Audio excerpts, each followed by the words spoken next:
శుభకార్యాలకు పూజార్ల కోసం వెతుకుతున్నారా? పూజారీస్.com లో అతి తక్కువ ధరలకే పూజార్లను ముందే బుక్ చేసుకోండి. వెంటనే కాల్ చేయండి. నమస్కారం, సుమన్ టీవీకి స్వాగతం. మనం అనుకున్నటువంటి పనులు జరగాలి, కష్ట నష్టాలన్నీ తొలగిపోవాలంటే దత్త జయంతి రోజు దత్తుని ఏ రకంగా పూజించాలి, దత్తుని యొక్క కృపా కటాక్షలు పొందాలంటే ఏం చేయాలి అనే విషయాలను తెలియజేసేందుకు మనతో పాటు ఉన్నారు ప్రముఖ ఆధ్యాత్మికవేత్త, జ్యోతిష పండితులు బ్రహ్మశ్రీ నందిపట్ల శ్రీహరి శర్మ గారు. గురుగారు నమస్కారం అండి. వాగర్థావివ సంపృక్తౌ వాగర్థ ప్రతిపత్తయే జగతఃపితరౌ వందే పార్వతీ పరమేశ్వరౌ. అన్నపూర్ణే సదా పూర్ణే శంకరః ప్రాణవల్లభే జ్ఞానవైరాగ్య సిద్ధ్యర్థం భిక్షాం దేహీ చ పార్వతి. మాతా చ పార్వతీదేవి పితాదేవో మహేశ్వరః బాంధవా శివభక్తాశ్చ స్వదేశో భువనత్రయం.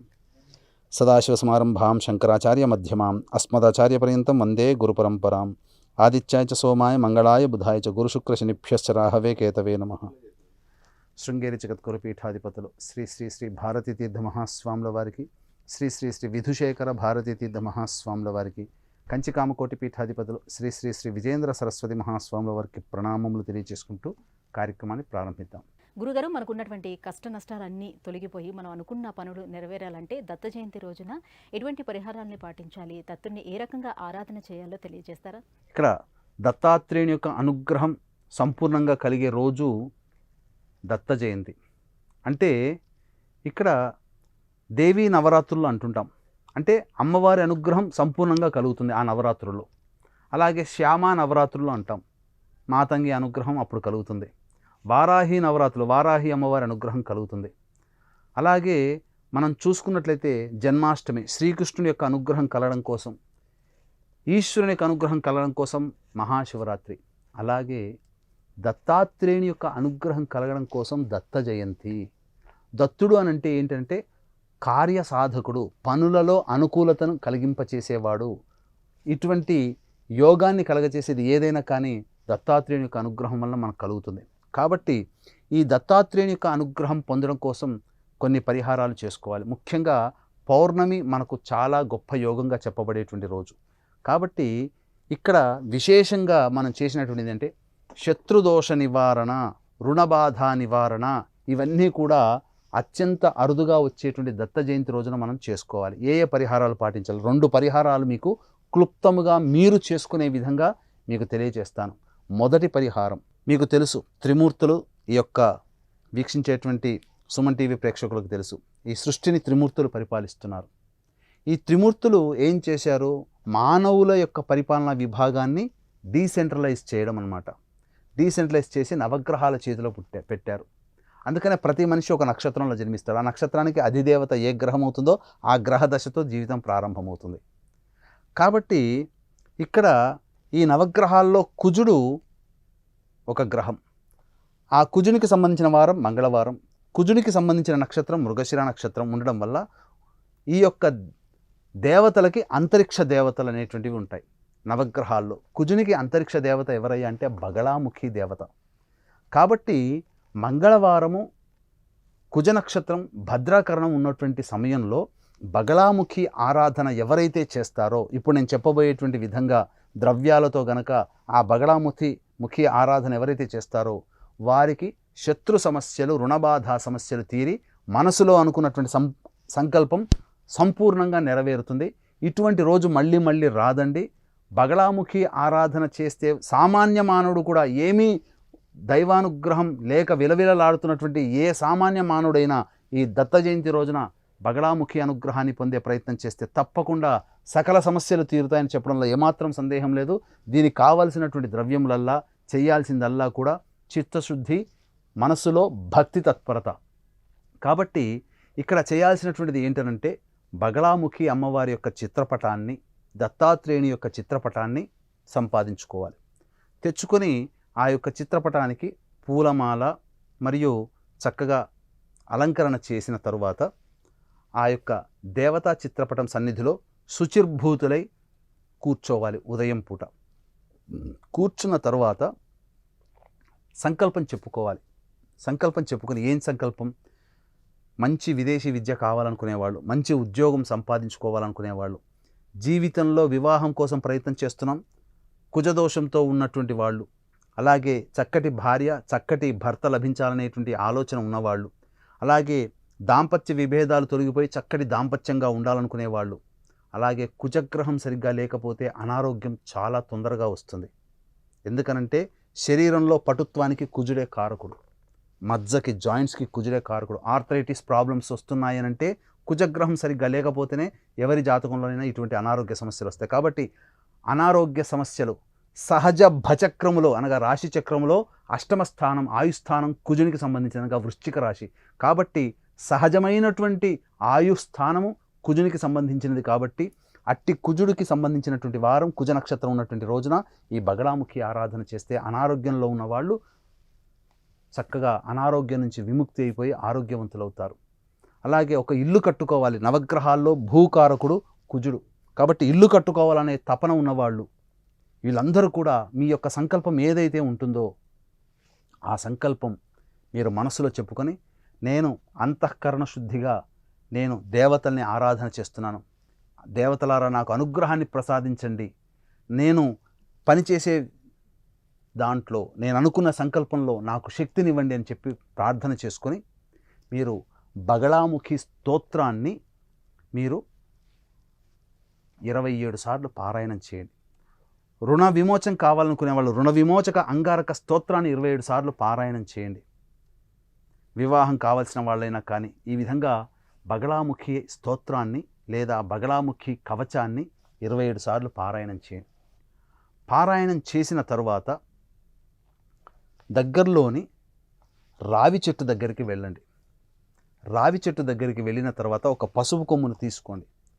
పసుపు కొమ్ము తీసుకొని తూర్పు వైపున కూర్చోండి. రావి చెట్టు కింద తూర్పు వైపున మొహం పెట్టి కూర్చొని హృదయానికి ఆ పసుపు కొమ్ముని ఇలా మనస్సులో పెట్టుకొని సంకల్పం చేసుకొని బగళాముఖి అష్టోత్తరాన్ని మీ సంకల్పం నెరవేరాలని బగళాముఖి అష్టోత్తరాన్ని 3 సార్లు పఠించండి. అష్టోత్తరాన్ని పఠించండి. పఠించి మీ సంకల్పం నెరవేరాలని ఆ యొక్క రావి చెట్టు మొదట్లో కానీ లేదా రావి చెట్టుకి కొమ్మకి కానీ మీరు అనుకున్నటువంటి ఆ పసుపు కొమ్ము ఏదైతే పట్టుకున్నారో దాన్ని కట్టిరండి. కట్టి వచ్చి ఇంటికి వచ్చిన తరువాత ఇప్పుడు నేను చెప్పబోయేటువంటి ద్రవ్యాలతో హోమం చేయండి. ఏ ద్రవ్యాలు తీసుకోవాలి? చక్కటి శుద్ధమైనటువంటి పసుపుని దంచి పొడి చేసుకోండి. అందులో పిప్పళ్ళు, తోక మిరియాలు, గళ్ళ ఉప్పు, తెల్ల ఆవాలు, దొరికితే కొన్ని గురువింద గింజలు దొరుకుతాయి, తీసుకోండి. తరువాత తేనె, ఇవన్నీ కలిపి బగళాముఖి అమ్మవారి అష్టోత్తర నామాలు ఉంటాయి కదా, ప్రతి నామానికి నమః నమః అంటూ చదువుతుంటాం. ఆ నమః ప్లేస్లో ప్రతి నామం చదువుతూ నమః ప్లేస్లో స్వాహ అనుకుంటూ మీరు అగ్ని ప్రజ్వలన చేసిన తర్వాత అప్పుడు హోమం చేయండి. ఈ విధంగా హోమం చేసుకొని మీరు అగ్నిదేవుడికి నమస్కారం చేసి ముమ్మార్లు ప్రదక్షిణ చేయండి. ఈ విధంగా చేసినట్లయితే ఖచ్చితంగా అచిరకాలంలోనే మీ సంకల్పం ఆ దేవత యొక్క అనుగ్రహం వల్ల కలుగుతుంది. ఇటువంటి విధంగా చేసుకునే హోమము కానీ బగళాముఖి హోమము కానీ ఆ డిసెంబర్ 26వ తారీఖు రోజునే చేయాలి. మళ్ళీ వేరే రోజున మనం చేసినట్లయితే మనకు ఫలించదు. ఎందుకంటే మృగశిర నక్షత్రము, మంగళవారము, పౌర్ణమి తిథి, భద్రాకరణము, బాలువకరణం ఉన్నటువంటి భద్రాకరణం బాలువ యోగం ఉన్నటువంటిది, భద్రా యోగం, ఇవన్నీ కూడా బాలువకరణం, ఇవన్నీ ఉన్నటువంటిది. కాబట్టి ఆ రోజున భద్రాకరణం ఉన్నటువంటి రోజున చేసినట్లయితే శత్రు సమస్యలు, షట్కర్మలు అనేటువంటివి ఉపయోగిస్తారు. తాంత్రికంగా చెడు భావనతో చేసే, కానీ ఇక్కడ మనం చెడు భావనతో చేయట్లేదండి. మన జీవితంలో మనకు పనికి వచ్చేటువంటి, మన జీవితంలో ప్రతి ప్రయత్నంలో వచ్చే అడ్డంకులు మనం శత్రువులుగా భావించాలి. ఆ శత్రు సంహారాలు అనగా అడ్డంకులు తొలగిపోవాలనే ఉద్దేశంతో మీరు చేస్తున్నారు. శత్రువులు తొలగిపోవాలని కాదు. ఇక్కడ ఆ సంకల్పం చేస్తే అమ్మవారు అనుగ్రహించదు కూడా. ఈ విధంగా చేయండి. ఇక రెండవ పరిహారంలో భాగంగా మొదటి పరిహారంలో కొనసాగింపుగా ఇంకా మీకు భక్తి ఉంది.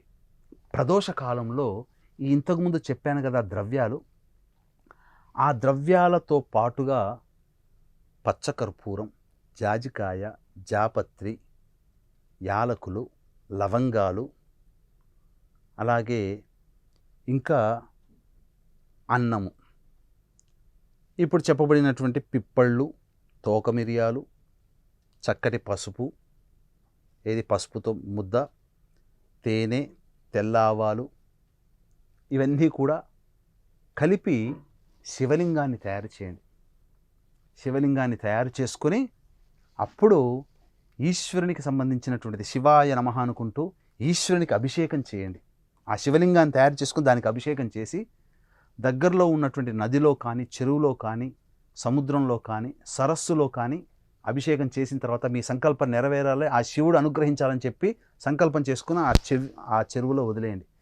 చెరువు దొరకదు, హైదరాబాద్ లాంటి నగరాల్లో చెరువులు కొన్ని ఉండవు కదా. ఉండనప్పుడు ఎవరూ తొక్కనటువంటి ప్లేసులో వెళ్ళి గొయ్యి తవ్వి దాన్ని ఆ శివలింగాన్ని పూజ చేయండి. తప్పకుండా ఈశ్వరానుగ్రహం కలుగుతుంది. ఇవి ద్రవ్యాలు ఈ విధమైనటువంటి ద్రవ్యాలతో చేయాలి. ఇక రెండవ పరిహారం అని చెప్పాను. రెండవ పరిహారం అనేటువంటిది మంగళవారం మనము సహజంగా మంగళవారం, శనివారం ఆంజనేయ స్వామికి సంబంధించినటువంటిదిగా చేసుకుంటాం. కాబట్టి పౌర్ణమి తిథి మంగళవారము సంబంధించినటువంటి తిథి రావడం, భద్రాకరణం రావడం, ఆంజనేయ స్వామిని మన శత్రు సమస్యలు తొలగాలనేటువంటి ఉద్దేశంతో కార్యసిద్ధి హనుమాన్ మంత్రం అనేటువంటిది ఉంటుంది. ఆ విధంగా ఆ మంత్రాన్ని మీరు 1008 సార్లు ఆ మంగళవారం రోజున, పౌర్ణమి తిథి ఉన్న రోజున జపం చేయండి. ఏంటి ఆ మంత్రం? త్వమస్మిన్ కార్య నిర్యోగే ప్రమాణం హరిసత్తమ హనుమాన్ యత్నమాస్థాయ దుఃఖక్షయ కరోభవ. మళ్ళీ చెప్తున్నాను. త్వమస్మిన్ కార్య నిర్యోగే ప్రమాణం హరిసత్తమ హనుమాన్ యత్నమాస్థాయ దుఃఖక్షయ కరోభవ. మళ్ళీ ఇంకొక మారు. త్వమస్మిన్ కార్య నిర్యోగే ప్రమాణం హరిసత్తమ హనుమాన్ యత్నమాస్థాయ దుఃఖక్షయ కరోభవ. ఈ యొక్క మంత్రాన్ని 1008 సార్లు, ఇంకా మీకు భక్తి శక్తి ఉండి సమయం ఆ రోజున ఉంటే, సెలవు ఉంటే 10,000 సార్లు జపం చేయండి. చేసి ఈ మంత్రాన్ని ఒక 108 సార్లు హోమం చేయండి. తప్పకుండా హనుమంతుడి యొక్క అనుగ్రహం మీకు కలుగుతుంది. ఎందుకనంటే సీతా అమ్మవారు ఆజ్ఞాపించిందట, ఈ విధంగా నన్ను ఈ యొక్క రావణాసుడి చెరలోంచి నన్ను బయటపడి నీకు నేను ఒక మంత్రం ఉపదేశిస్తున్నానని చెప్పి ఈ మంత్రాన్ని స్వామివారికి ఉపదేశం చేసింది. కాబట్టి ఇది కార్యసిద్ధి జరుగుతుంది. మీకు మనస్సులో ఎటువంటి కార్యం ఉంటుందో అటువంటి సిద్ధి ఉంటుంది. ఒకవేళ ఇటువంటివన్నీ కూడా మీరు చేయలేని వాళ్ళు ఎవరైతే ఉంటారో, దత్త జయంతి రోజున మా పీఠం ఆధ్వర్యంలో బగళాముఖి హోమము, కార్తవీర్యార్జున హోమము, లక్ష్మీ హోమము, దత్త హోమము, వివాహం కావాల్సిన అబ్బాయిలకి అమ్మాయిలకి విశేషంగా 18 హోమాలు, ఇవన్నీ ఆరోగ్యం కోసం మృత్యుంజయ హోమం, సుదర్శన హోమం, అలాగే విశేషంగా బగళాముఖి హోమం అనేటువంటిది జరిపించడం జరుగుతుంది. కాబట్టి అవకాశం ఉన్న వాళ్ళు కార్యక్రమ తదనంతరం కాంటాక్ట్ చేసి పూర్తి వివరాలు తెలుసుకోవచ్చు. గురుగారు, మరి దత్తాత్రేయుని అనుగ్రహం పొందాలి, ఆయన కృపా కటాక్షాలు మనకి నిండుగా దక్కాలి అంటే ఏ రకంగా దత్తుని పూజ చేసుకోవాలి, అలాగే ఎటువంటి పరిహారాన్ని పాటించాలి? దత్తుని యొక్క అనుగ్రహం పొందాలి అనుకున్న వాళ్ళు ఖచ్చితంగా దత్తుడు ఎందుకు సంతోషపెడతాడంటే ప్రతి 10 మందిని కూడా సంతోషంగా ఉంచగలిగే వాళ్ళు ఎవరైతే ఉంటారో వారిని దత్తుడు ప్రేమిస్తాడట. కాబట్టి ప్రతి మనిషిలో దైవాన్ని చూసేటువంటి వ్యక్తికి దత్తుడు చేరువవుతాడట. ముఖ్యంగా దత్తుడికి ఏది ఇష్టమనంటే ఎవరైనా చెబుతారు అన్నదానం అంటే చాలా ఇష్టపడతారు. కాబట్టి అన్నదానం ఎవరైతే చేస్తారో వారికి దత్తుని యొక్క అనుగ్రహం సంపూర్ణంగా కలుగుతుంది. అంటే నవగ్రహాల్లో గురుగ్రహాన్ని దత్తస్వరూపంగా భావిస్తాం. కాబట్టే మనం గమనించుకున్నట్లయితే గురువు సంబంధించినటువంటిది గ్రహం బాగుండాలి, గురుగ్రహం ఎటువంటి ఇబ్బందులు కలగజేయకూడదంటే అన్నదానం చేయమని మాలాంటి జ్యోతిష పండితులు తెలియజేస్తారు. అందుకనే మీకు దగ్గరలోని దేవాలయంలో మీరు అనాథలకి అన్నదానం చేయండి. మార్గశిర పౌర్ణమి, మంగళవారము, మృగశిర నక్షత్రము, భద్రాకరణం కలిసి వచ్చినటువంటిది అత్యంత అరుదుగా వచ్చే అలభ్య పుణ్య తిథిగా చెప్పవచ్చు. ఇది శత్రుదోష నివారణకి అత్యంత ఫలప్రదమైనటువంటి యోగంగా చెప్పవచ్చు. శత్రు అంటే ఇక్కడ వీక్షించేటువంటి ప్రేక్షకులు మనుషులని శత్రువులుగా భావించకూడదు. మన ప్రయత్నం, మనం ఏ సంకల్పం కోసం, ఉద్యోగమా, వివాహమా, దాంపత్యమా, సంతానమా, అనారోగ్యమా, విదేశీయానమా, విదేశీ ఉద్యోగమా, గృహం కోసమా, ఇలా దేనికోసం మనం పరితపిస్తున్నామో అటువంటి పరితపించేటువంటి యోగాన్ని మనం కలగచేసేటువంటి ప్రయత్నంలో, మనకు ఆ యోగాన్ని పొందే ప్రయత్నంలో మన ప్రయత్నంలో వచ్చే అడ్డంకులు, సమస్యలు, కష్టాలు, నష్టాలని శత్రువులుగా భావించాలి.